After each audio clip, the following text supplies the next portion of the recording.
বন্ধুরা, অধিক পরিমাণে গাছে লাউ ধরাতে গেলে যে পদ্ধতিগুলো অবলম্বন করা লাগে, আজকে সেই জিনিসগুলো আপনাদের সাথে শেয়ার করব। তো দেখেন, এই গাছগুলোতে প্রথমে দেখেন যে এই গাছগুলোতে কি পরিমাণ লাউ আসছে।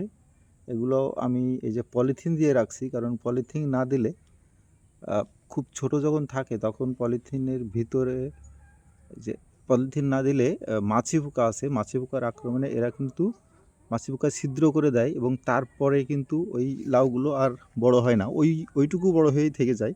তো সেই কারণে আমি খুব ছোট যখন থাকে তখন এভাবে আমি পলিথিনের ভিতরে দিয়ে দিই। এবং একটু বড় সাইজ যখন হয়, যে এগুলো দেখেন দেখেন এগুলো একটু যখন বড় হয়েছে, অর্থাৎ একটু শক্ত যখন হয়, তখন কিন্তু ওই লাউগুলো আমি পলিথিন খুলে দিই।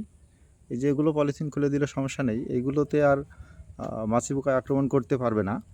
তো এভাবে করতে হয়। তো লাউ বেশি ধরানোর যে ব্যাপারটা বলছিলাম, যে বেশি কিভাবে ধরানো যায়। তো যদি আপনি লাউ চাষ করে থাকেন এবং যদি আপনার লাউ গাছে লাউ না হয়ে থাকে, তাহলে প্রথম যে ব্যাপারটা সেটা হচ্ছে আপনাকে কৃত্রিম পরাগায়ন করাতে হবে। এই দেখেন এখানে পলিথিনের ভিতরে এবং বাইরে কত লাউ, আপনি দূরেও দেখাবো।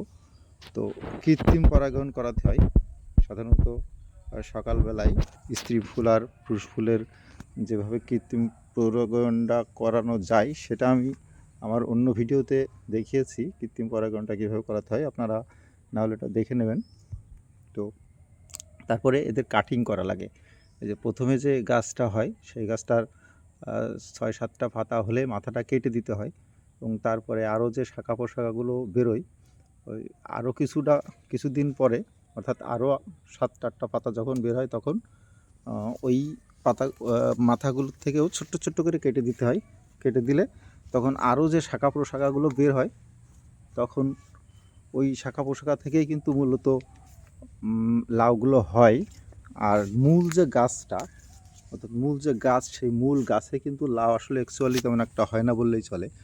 তো এদের থেকে যে শাখা প্রশাখাগুলো বেরোয়, সেই শাখা প্রশাখা থেকেই আসলে লাউটা সবচেয়ে বেশি হয়। তো সেই কারণে একটু কাটিং করে দিতে হয়। তবে অবশ্যই খেয়াল রাখবেন যে শাখা প্রশাখা যেগুলো আছে, ওই শাখা প্রশাখাগুলো আপনি কাটবেন না। সে শাখা প্রশাখাগুলো বের হয়, ওই শাখা প্রশাখাগুলোতেই মূলত লাউটা হয়। তো সেই জন্য শাখা প্রশাখা রেখে আপনি অবশিষ্ট অন্য যে অংশগুলো সেটা কেটে দেবেন, আর এইভাবে পলিথিন দিয়ে দেবেন।